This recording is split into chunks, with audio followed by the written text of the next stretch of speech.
ଶ୍ରୀମଦ୍ ଭଗବଦ୍ ଗୀତା ତୃତୀୟ ଅଧ୍ୟାୟ କର୍ମଯୋଗ।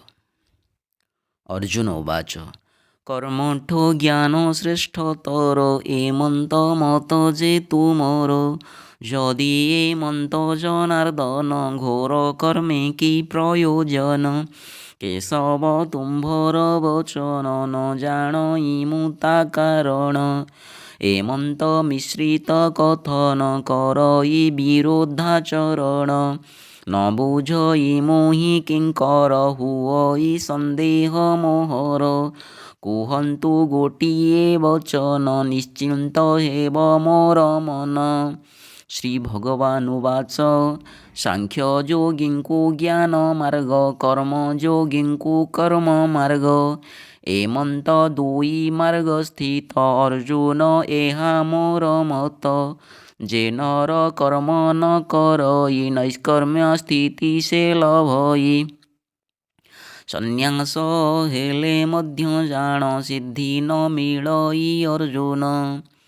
କର୍ମ ନ କରି ଜୀବଗଣ ନ ପାରେ ରହି ଏକ କ୍ଷଣ। ପ୍ରକୃତି ଗୁଣେ ବଶୀଭୂତ କର୍ମେ ବନ୍ଧା ଜୀବ ଜଗତ। ବାହ୍ୟରେ ସଂଯମ ଇନ୍ଦ୍ରିୟ ମନରେ ଭାବଇ ବିଷୟ। କରୁଥାଇ ମନେ ସ୍ମରଣ ବିଷୟର ସଦା ଚିନ୍ତନ। ବିମୂଢ଼ ମିଥ୍ୟାଚାରୀ ଜନ ତାଙ୍କୁ ହିଁ କହନ୍ତି ଅର୍ଜୁନ। ବାହ୍ୟ ଇନ୍ଦ୍ରିୟ କାର୍ଯ୍ୟରତ ମନରେ ଇନ୍ଦ୍ରିୟ ସଂଯତ। ନିଷ୍କାମ କର୍ମ କରୁଥାଇ ସର୍ବଦା ଅନାସକ୍ତ ରହି। ଏମନ୍ତ କରେ ଯେଉଁ ଜନ ତାହା ଶ୍ରେୟସ୍କର ଅର୍ଜୁନ। କର୍ମ ହୀନଠୁ ଶ୍ରେୟସ୍କର କର୍ମ କରିବା ଧନୁର୍ଦ୍ଧର। ନିୟତ କର୍ମ ତୁମେ କର ଅର୍ଜୁନ ପ୍ରିୟ ସଖା ମୋର। ଅବାଦେହ ଧର୍ମ ପାଳନ ହେବ ଅସମ୍ଭବ ଅର୍ଜୁନ। ଯଜ୍ଞ ନିମିତ୍ତ କର୍ମ ମାନ ସଦା କରଣୀୟ ଅର୍ଜୁନ। ତା ବିନା ଅନ୍ୟ କର୍ମ ଜାଣ ଆଣିଥାଏ କର୍ମ ବନ୍ଧନ। ଯଜ୍ଞ ନିମିତ୍ତ କର୍ମ କର ସଙ୍ଗ ମୁକ୍ତ ହେବ ତୁମର। ଯଜ୍ଞ ସହ ପ୍ରଜା ସୃଷ୍ଟି କରି ପ୍ରଜାପତି ଚତୁର୍ମୁଖଧାରୀ। ଯଜ୍ଞ କଲେ ହି ଅଭିବୃଦ୍ଧି କାମନା ପୂର୍ତ୍ତି ଓ ସମୃଦ୍ଧି। ଏମନ୍ତ ଗୁହ୍ୟ ତତ୍ତ୍ୱମାନ ଦେଲେ ଉପଦେଶ ଅର୍ଜୁନ। ଯଜ୍ଞ କର୍ମ କଲେ ଅର୍ଜୁନ ତୃପ୍ତ ହୁଅନ୍ତି ଦେବଗଣ। ଦେବତା ଯେବେ ତୃପ୍ତ ହୋଇ ଅଭୀଷ୍ଟ ଫଳ ଦେଇଥାଏ। ପରସ୍ପରକୁ କରି ତୃପ୍ତ ରୁହନ୍ତି ସର୍ବେ ଆନନ୍ଦିତ। ନ କରି ଦେବ ସମର୍ପଣ ସମ୍ପୂର୍ଣ୍ଣ ଭୋଗ କଲେ ଜାଣ। ଅଟଇ ଚୋରର ସମାନ ଏମତ ମୋହର ଅର୍ଜୁନ। ଯଜ୍ଞ ପାଇଁ କରି ରନ୍ଧନ ଯଜ୍ଞରୁ ଅବଶିଷ୍ଟ ଅନ୍ନ। ସନ୍ଥ ଜନ କରି ଭୋଜନ ପାପରୁ ମୁକ୍ତ ହୁଅନ୍ତି ଜାଣ। ନିଜ ପାଇଁ କରି ବିଚାର ରନ୍ଧନ କରେ ଯେଉଁ ନର।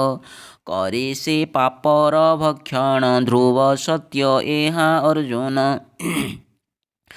ଅନ୍ନରୁ ଜୀବନ ଉତ୍ପନ୍ନ ବର୍ଷାରୁ ସୃଷ୍ଟି ହୁଏ ଅନ୍ନ। ଯଜ୍ଞ ଦ୍ୱାରା ବର୍ଷା ସମ୍ଭୂତ ଯଜ୍ଞ କର୍ମରୁ ସମ୍ପାଦିତ। ବେଦରେ କର୍ମର ବର୍ଣ୍ଣନ ବ୍ରହ୍ମରୁ ବେଦର ନିଷ୍ପନ୍ନ।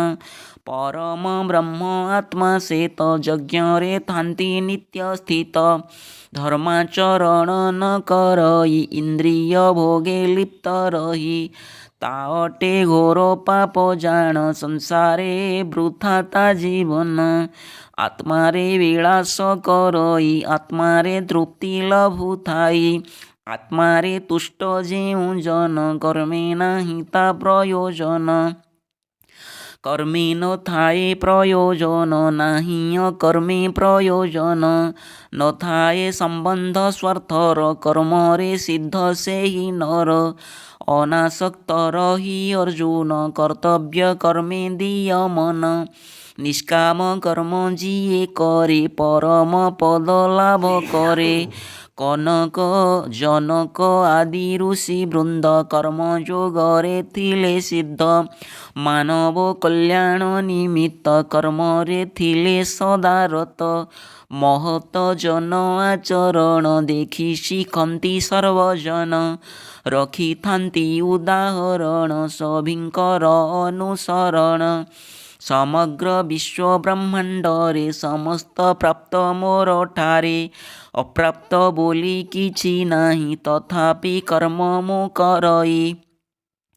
କର୍ମ ନ କଲେ ହେ ଅର୍ଜୁନ କର୍ମ ତ୍ୟାଗିବେ ସର୍ବଜନ।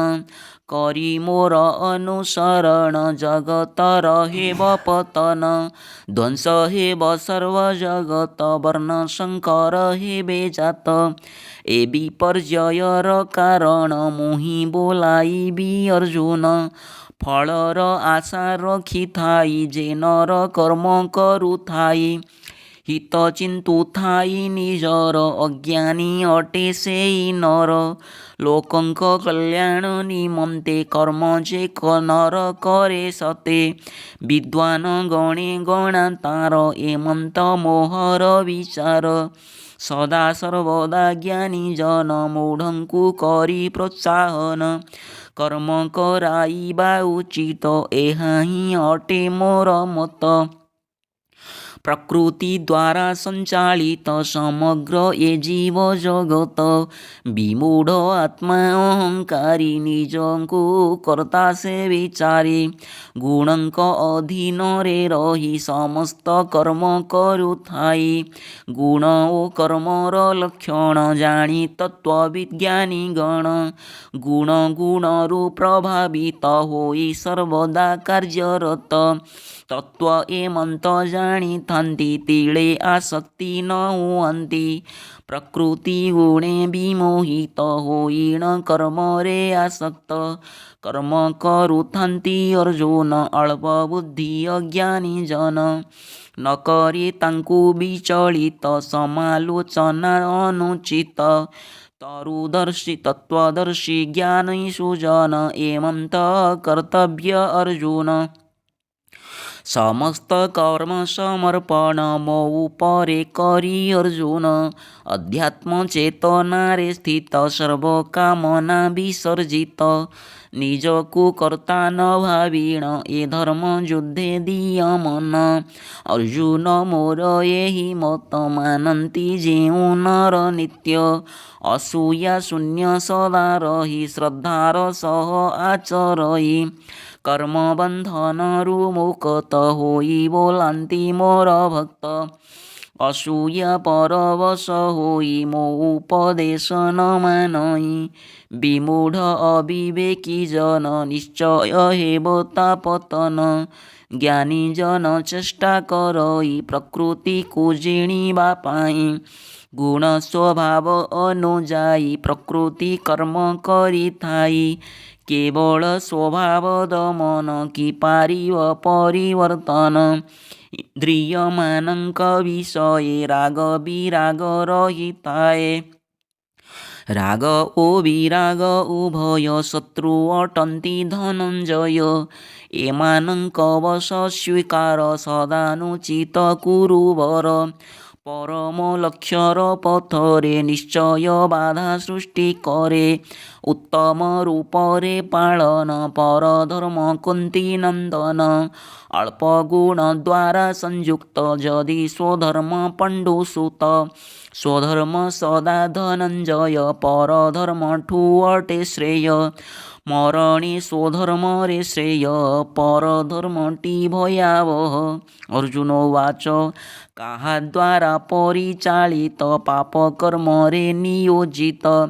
ଅନିଚ୍ଛା ସତ୍ତ୍ୱେ ହେ ମାଧବ ପାପ କର୍ମ କରେ ମାନବ। ଶ୍ରୀ ଭଗବାନ ଉବାଚ କାମ ଓ କ୍ରୋଧ ଏହି ଗୁଣ ରଜଗୁଣରୁ ଜାତ ଜାଣ।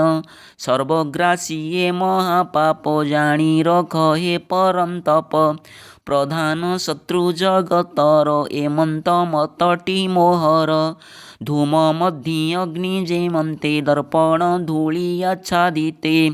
जरायु द्वारा जिन्हें भ्रूण कामना द्वारा तेन्हे ज्ञान कामाग्नि सर्वदा अतृप्त ज्ञानर चतुर्पार्श्वे व्याप्त आवृत ज्ञानीଙ୍କର ଜ୍ଞାନ କାମନା ଦ୍ୱାରା ଥାଏ ଜାଣ ମନ ବୁଦ୍ଧି ତଥା ଇନ୍ଦ୍ରିୟ କାମନାର ଅଟେ ଆଶ୍ରୟ କରଇ ଜ୍ଞାନ ଆଚ୍ଛାଦିତ ଦେହିକୁ କରେ ସ୍ୱପ୍ନହିତ ସମ୍ମୋହିତ ଇନ୍ଦ୍ରିୟ କରି ବଶୀଭୂତ କାମନାକୁ କର ସମାପ୍ତ କାମନା ଅତି ଭୟଙ୍କରୀ ଜ୍ଞାନ ବିଜ୍ଞାନ ନାଶକାରୀ ଶରୀରୁ ଇନ୍ଦ୍ରିୟର ବଳ ଇନ୍ଦ୍ରିୟଠୁ ମନ ସବଳ ମନଠୁ ବୁଦ୍ଧି ବଳବାନ କାମନା ଆଗେ ବୁଦ୍ଧିହୀନ ଏହାକୁ ସତ୍ୟ ମନେ କରି ଇନ୍ଦ୍ରିୟ ସଂଯମ ଆଚରି ଆତ୍ମାକୁ ଆତ୍ମାରେ ଅର୍ଜୁନ ସଦା ବଶୀଭୂତ କରିଣ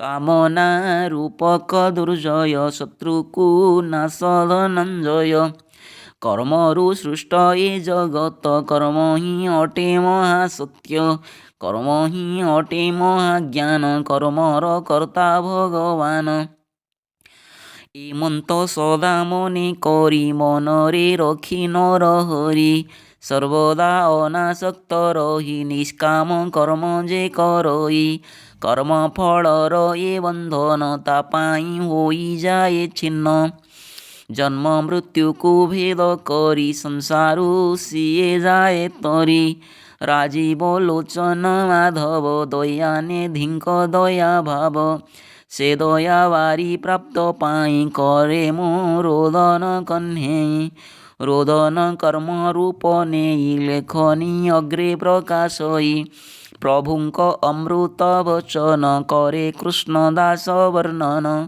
ତୃତୀୟ ଖଣ୍ଡ କୃଷ୍ଣ ଗୀତ ତୋଷେ ପ୍ରାଣୀଙ୍କ ମୂଢ଼ ଚିତ୍ତ ଓಂ ତତ୍ସଦିତି ଶ୍ରୀମଦ୍ଭଗବଦ୍ଗୀତାସୁ ଉପନିଷତ୍ସୁ ବ୍ରହ୍ମବିଦ୍ୟାୟାଂ ଯୋଗଶାସ୍ତ୍ରେ ଶ୍ରୀକୃଷ୍ଣାର୍ଜୁନ ସଂବାଦେ କର୍ମଯୋଗ ନାମ ତୃତୀୟୋଧ୍ୟାୟः।